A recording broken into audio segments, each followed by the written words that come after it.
Welcome to Forever Tales, where every story lives on forever.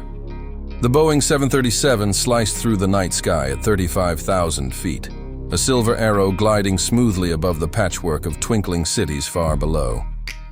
Inside the cabin, passengers were beginning to settle in. Some dozed under the soft glow of reading lamps, while others tapped away on tablets or whispered conversations over the low hum of the engines. Up front, in the cockpit, Captain Harris and First Officer Daniel ran through their routine. The radio crackled with occasional updates from air traffic control, but everything seemed routine. Flight attendants prepared the service carts, the smell of freshly brewed coffee drifting down the aisles. Among the passengers sat Amelia Ross, a 29-year-old flight attendant. She wasn't scheduled to fly tonight. She was hitching a ride home after a shift in another city. Though off-duty, her uniform blazer still hung on the back of her seat, a reminder of the hours she had just worked. She closed her eyes, letting herself breathe. For once, she was just a passenger, but fate had other plans. Half an hour into the flight, as the aircraft leveled at cruise altitude, something shifted in the cockpit. Captain Harris, who had been unusually quiet, suddenly placed a hand against his chest. His breathing grew shallow, his face pale under the dim cockpit lights. "Daniel, something's wrong," he whispered. The co-pilot looked over in alarm. "Captain? What's happening?" Before he could respond, Harris slumped forward against the controls. The autopilot jolted, alarms chiming. Daniel grabbed the yoke to steady the aircraft, his heart racing. He reached for the radio. "Mayday, Mayday, this is Flight 238. The captain is incapacitated. Requesting immediate assistance." The cabin crew rushed forward, led by Senior Flight Attendant Maria. Passengers stirred, sensing something was wrong. The once peaceful cabin turned into a tense silence, whispers rising in pitch. When Maria returned, her face was pale. "He's out cold," she told Daniel, voice shaking. "Pulse is weak. We need medical help." Now, there was none. No doctor on board. No one who could replace a trained pilot. The co-pilot realized the terrible truth. He was alone in the cockpit, responsible for 150 souls. Sweat beaded his forehead. His hands gripped the yoke, but panic threatened to break through. And then Amelia appeared. She stepped into the cockpit, her eyes sharp, steady. "I'm a flight attendant," she said. "But I've trained on simulators before. I can follow instructions." Daniel stared at her, torn between disbelief and relief. "This is a 737, not a simulator," he said. Amelia's jaw tightened. "I know, but you need someone. I won't let these people die. Tell me what to do." In that moment, she wasn't a passenger. She wasn't off duty. She was the only chance the passengers had. And as the engines hummed in the darkness, Amelia Ross placed her trembling hands on the co-pilot's controls, stepping into a role she had never dreamed she would face, co-pilot in a real mid-air emergency. The cockpit lights glowed against Amelia's determined face as the aircraft cut through the night air. Her heart pounded, but she forced her breathing to steady. The radio crackled in her ear as Daniel contacted ground control. "Control, this is Flight 238, Daniel said, his voice urgent. "Captain is down. I have limited assistance. Requesting priority emergency landing." The reply came firm but calm. "Flight 238, Roger. We'll guide you step by step." "Who is assisting?" Daniel glanced at Amelia. She met his eyes, refusing to back down. "A flight attendant," he said. "No flight hours. But she's ready to help." There was a pause, then, "Copy that. Keep her calm. We'll work through this." Meanwhile, the cabin was restless. Passengers had caught fragments of the announcement, whispers of "pilot down," "emergency landing," and someone else flying. Fear spread like wildfire. Maria moved down the aisles, her voice steady as she reassured trembling passengers. "Stay calm. Trust the crew. We are trained for emergencies."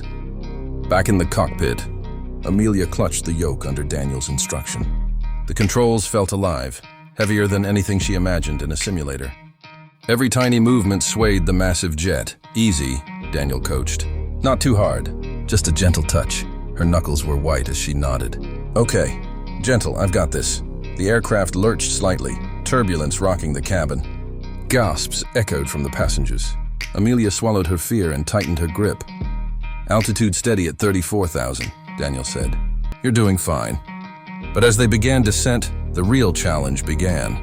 The autopilot disconnected with a chime, leaving the jet fully in their hands.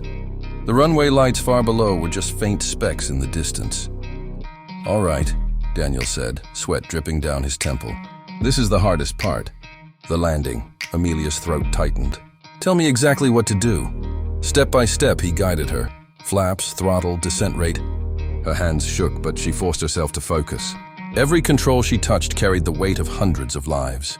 The radio filled with updates from the tower, their calm voices cutting through the storm of adrenaline. "Flight 238, you are cleared for emergency landing. Winds calm, runway clear. Bring her down steady." Amelia's eyes flicked between the instruments and the lights of the city growing larger beneath them. She felt the enormity of the moment pressing against her chest.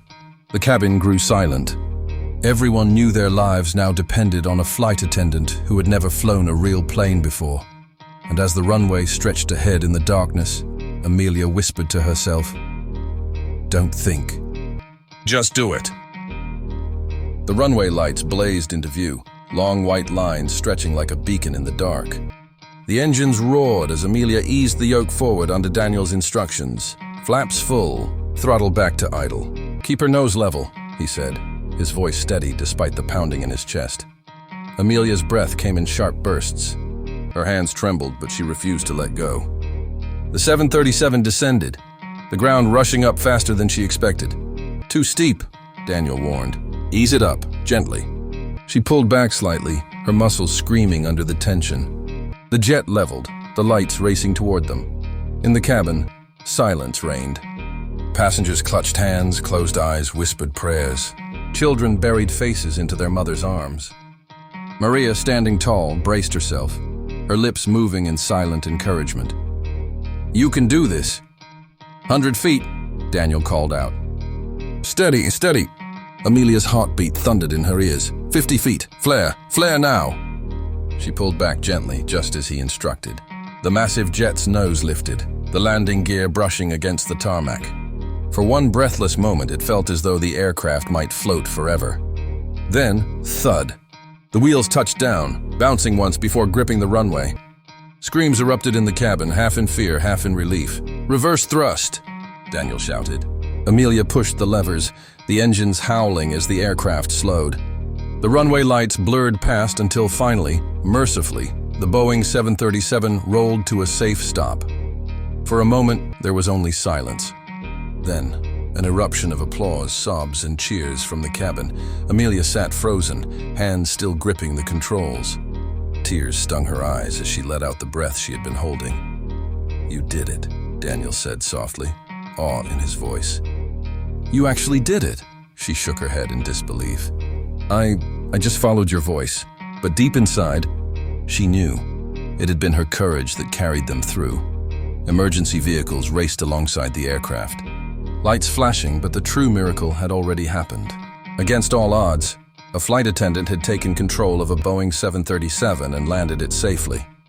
Later, as passengers disembarked, many paused to thank her, some with tears streaming down their cheeks. Children hugged her legs, while strangers called her a hero. Reporters would write headlines. Videos would go viral. Pilots would debate in training rooms. But Amelia Ross would never forget the sound of the wheels striking the runway, or the moment she realized she had saved 150 lives. And though she had never been meant to sit in that cockpit, the world now knew one undeniable truth. When courage takes the controls, even the impossible becomes possible.